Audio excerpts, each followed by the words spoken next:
Assalamualaikum warahmatullahi wabarakatuh. Pada kesempatan kali ini, kami akan mempresentasikan e-katalog kami mengenai sistem pembayaran KRIS. Katalog ini disusun oleh Arik Muzaki, Azahra Putri, Diarina Tama, Miftah Salwa Aisyah, Muhammad Nabil Mustafa, Raisya Syamimah Rashid, Rosario Felicia Tikoalu, Siti Mawadah Fitria dengan dosen pengampu, Ibu Siti Fatimah Zahra, SIME. Baik, yang pertama pengertian dari KRIS sendiri. KRIS atau Quick Response Code Indonesia Standard, dibaca KRIS merupakan penyatuan dari berbagai macam QR yang asalnya dari berbagai penyelenggara jasa sistem pembayaran yang menggunakan QR Code. Oleh karena itu, berbagai penyedia PJSP berbasis QR Code, baik lokal maupun asing, wajib menggunakan KRIS.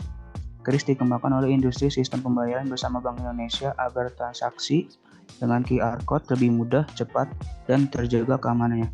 Hal ini sesuai dengan slogannya, yaitu satu KRIS untuk seluruh pembayaran. Oke, selanjutnya sejarah Bank Indonesia menciptakan KRIS. Sebelum Bank Indonesia meluncurkan KRIS, pembayaran berbasis QR Code harus menyesuaikan dengan aplikasi yang dimiliki oleh pelanggan. Satu QR Code hanya bisa dibaca atau di-scan oleh satu aplikasi atau PJSP saja. Hal ini akan menyebabkan banyak QR Code yang menumpuk di meja kasir dan penjual harus bekerja sama dengan banyak PJSP. PJSP yang masih kecil akan tertinggal dibandingkan dengan PJSP yang telah banyak digunakan oleh pelanggan. Maka dari itu, Bank Indonesia mengeluarkan standar Quick Response QR Code untuk pembayaran melalui aplikasi uang digital berbasis server, dompet digital atau mobile banking yang disebut sebagai QR Code Indonesian Standard atau KRIS, yang dirilis bersamaan dengan perayaan Hari Ulang Tahun ke-74 Kemerdekaan Republik Indonesia. KRIS dirancang oleh Bank Indonesia dan Asosiasi Sistem Pembayaran Indonesia dengan memanfaatkan standar internasional IMVCO guna mendukung keterhubungan antara alat pembayaran yang lebih luas dan memenuhi kebutuhan khusus negara, sehingga memudahkan keterhubungan antara penyelenggara alat pembayaran termasuk lintas negara. Baik, selanjutnya ada manfaat dari KRIS. KRIS ini memberikan banyak manfaat, antara lain yang pertama itu bagi pengguna aplikasi pembayaran atau customer. Manfaatnya yaitu yang pertama, KRIS ini cepat dan kekinian. Pelanggan cukup memindai kode KRIS melalui aplikasi yang didukung, lalu memasukkan jumlah pembayaran dan selesaikan pembayaran. Manfaat yang kedua yaitu tidak perlu repot lagi membawa uang tunai karena dapat menggunakan handphone sebagai alat pembayaran menggunakan KRIS. Manfaat yang ketiga yaitu tidak perlu lagi memasukkan QR siapa yang akan terpasang. Yang keempat yaitu terlindungi karena semua PJSP penyelenggara KRIS sudah pasti memiliki izin dan diawasi oleh Bank Indonesia. Selanjutnya manfaat bagi merchant. Yang pertama, penjualan berpotensi meningkat karena dapat menerima pembayaran berbasis QR apapun. Yang kedua, meningkatkan branding. Yang ketiga, kekinian. Yang keempat, lebih praktis karena cukup menggunakan satu KRIS. Yang kelima, mengurangi biaya pengelolaan kas karena semua transaksi akan tercatat secara otomatis dengan KRIS, lalu bisa melakukan pencatatan keuangan usaha dengan lebih mudah.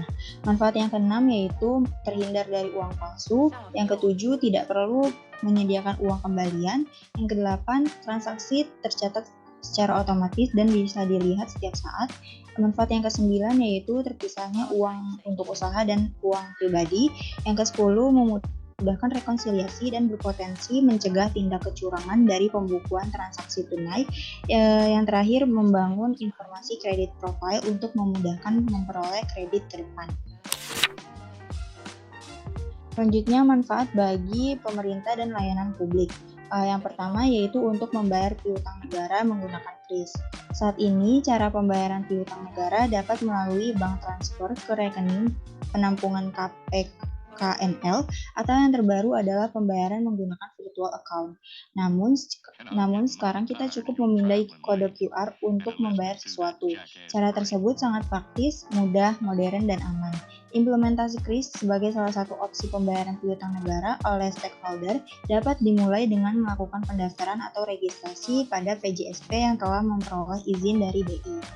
Manfaat yang kedua yaitu untuk pembayaran retribusi di DPUPKP menggunakan kris. Dinas PUPKP sebagai salah satu OPD pengelola pendapatan asli daerah mendukung program pemerintah pusat melalui Kemendagri yang menginstruksikan agar pemerintah daerah menerapkan transaksi non-tunai. Masyarakat atau layanan pengguna sudah bisa membayar melalui transfer ke rekening retribusi DPUPKP. Selanjutnya, dalam rangka efektivitas pelaksanaan elektronik transaksi pemerintah daerah, Dinas PUPKP menggunakan kris sebagai salah satu sarana pembayaran bagi pengguna layanan. Dengan pemakaian kris ini diharapkan pengguna layanan dapat lebih mudah, cepat, dan efisien melakukan transaksi pembayaran karena bisa menggunakan berbagai sumber dana hanya dengan scan atau pindai kode, kemudian masukkan nominal pembayaran dari layanan yang sudah digunakan. Selanjutnya, manfaat bagi organisasi nirlaba dan amal, yaitu untuk membayar ziswaf atau zakat, infak, sodaqoh, dan wakaf menggunakan kris. Kris merupakan upaya digitalisasi sistem pembayaran yang dapat mempermudah masyarakat untuk menyalurkan donasi, infak, dan sedekah dimanapun dan kapanpun. Dilansir dari ASPI, Asosiasi Sistem Pembayaran Indonesia, ada 5 jenis kris yang bisa digunakan di Indonesia. Yang pertama, Merchant Present Mode, statis, QR code yang disediakan oleh pelaku usaha dan bersifat statis. Biasanya diletakkan di kasir, kemudian pelanggan cukup memilih aplikasi pembayaran, apa yang akan digunakan, dan melakukan scan QR code. Nama merchant akan muncul di layar smartphone setelah masukkan nominal yang tepat baru proses bayar. Yang kedua, ada Merchant Present Mode dinamis. QR code akan selalu berubah berdasarkan setiap transaksi yang dilakukan. Pelanggan menuju ke kasir, pegawai kasir akan menerbitkan QR code dari mesin edisi. Selanjutnya, pelanggan scan QR melalui aplikasi pembayaran di smartphone dan nominal akan keluar secara otomatis. Yang ketiga, ada Customer Present Mode. Jenis ini masih dalam tahap pengembangan, berbeda dengan 2 jenis kris di atas. QR code CPM justru disediakan oleh pelanggan. Nantinya, merchant yang akan input pada aplikasi atau device merchant dan melakukan scan. Kris CPM cocok digunakan untuk merchant yang membutuhkan kecepatan transaksi tinggi, misalnya penyedia transportasi atau tempat parkir. Selanjutnya, kris antar negara.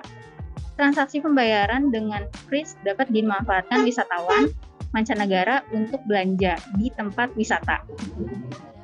Sebaliknya, turis Indonesia juga dapat belanja dengan scan kode QR jika mengunjungi negara ASEAN, seperti Thailand atau Malaysia. Dan yang terakhir, ada kris untuk fitur transfer, tarik tunai, dan store tunai. Selain menerima pembayaran secara cepat dan akurat, kris dapat digunakan antar sesama pengguna aplikasi pembayaran untuk transfer. Atau bisa juga untuk tarik tunai dan store tunai di merchant, outlet, ATM yang sudah mendukung transaksi ini. Selanjutnya ada keamanan kris. Keamanan kris melibatkan beberapa langkah-langkah dan perlindungan untuk melindungi data pribadi pelanggan, serta mencegah penipuan dan kejahatan elektronik. Berikut adalah beberapa aspek keamanan yang terkait dengan kris. Yang pertama, perlindungan data pribadi pelanggan. Kris memastikan perlindungan data pribadi pelanggan dengan menerapkan prinsip-prinsip privasi yang ketat. Informasi pribadi pelanggan seperti nama, nomor rekening, atau nomor telepon tidak boleh disalahgunakan atau diakses oleh pihak yang tidak berwenang. Kris mengadopsi langkah-langkah keamanan teknis dan kebijakan privasi yang sesuai untuk menjaga kerahasiaan dan integritas data pribadi pelanggan. Yang kedua, pencegahan penipuan dan kejahatan elektronik. Kris memiliki mekanisme keamanan yang dirancang untuk mencegah penipuan dan kejahatan elektronik. Beberapa langkah yang diambil dalam hal tersebut meliputi verifikasi otoritas. Kris memastikan bahwa transaksi menggunakan mekanisme verifikasi yang kuat untuk memastikan keaslian dan keabsahan transaksi. Yang kedua, ada enkripsi data. Informasi sensitif yang terkandung dalam kris seperti nomor rekening atau data pribadi lainnya dienkripsi saat transmisikan agar tidak dapat diakses oleh pihak yang tidak berwenang. Tanda tangan digital. Kris dapat menggunakan tanda tangan digital untuk mengautentikasi dan memverifikasi integritas kode QR, sehingga memastikan bahwa kode QR tidak dimanipulasi atau direkayasa ulang. Yang terakhir, analisis resiko. Kris melibatkan analisis risiko yang terus-menerus untuk mengidentifikasi pola penipuan atau perilaku mencurigakan lainnya. Dengan menganalisis data transaksi secara menyeluruh, Kris dapat mengenali dan mengurangi resiko penipuan atau kejahatan elektronik. Yang ketiga, langkah-langkah keamanan dalam Kris. Selain perlindungan data pribadi dan pencegahan penipuan, Kris juga menerapkan langkah-langkah keamanan teknis dan operasional yang lainnya, termasuk yang pertama, keamanan jaringan. Kris menggunakan infrastruktur jaringan yang aman untuk memastikan bahwa data yang dikirim dan diterima dalam transaksi Kris tidak dapat diakses oleh pihak yang tidak berwenang. Yang kedua, ada proteksi dari serangan. Kris mengimplementasikan sistem keamanan yang kuat untuk melindungi diri dari serangan cyber seperti serangan malware, serangan DDoS, atau serangan hacking lainnya yang berpotensi merusak integritas sistem Kris. Pemantauan dan deteksi keamanan. Kris memiliki mekanisme pemantauan yang berkelanjutan untuk mendeteksi aktivitas mencurigakan atau ancaman keamanan.